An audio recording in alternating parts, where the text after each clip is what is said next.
Tiffin বানালে? রুটি আর আলু ভাজা। আর এটা কি? এটা দেবে না? হ্যাঁ জানি তো, জিলিপি আছে। আর এই টেবিল ক্লথটা কেমন হয়েছে বলো? ভালো হয়েছে, সুন্দর লাগছে বলো টেবিলটা। লঙ্কা তুলে নিচ্ছি, খাবি না তো? একটা লঙ্কা রাখো আমার জন্য, ওই সবুজটা রেখে দেবো একটাই, হাত দিয়ে তুলে নাও না। চলো তো, হে গাইস, মা এই যে টিফিন বানিয়েছে। হে গাইসটা ইচ্ছা করে বললাম দুষ্টামি করে, কারণ এখন ভিডিও মানেই হে গাইস, হ্যালো গাইস, এরকম একটা ব্যাপার ট্রেন্ড চলছে না, তো ওই জন্য আমি বললাম। আমার মা হাসছে। তো এই দেখো, ফালতু ইয়ার্কি মেরে লাভ নেই। এখানে মা রুটি দিয়েছে, আলু ভাজা দিয়েছে আর জিলিপি।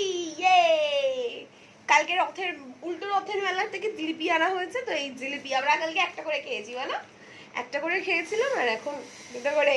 চলো টিফিনটা করে নি, পরে কথা হচ্ছে। আজকে লাঞ্চটা জমে যাবে।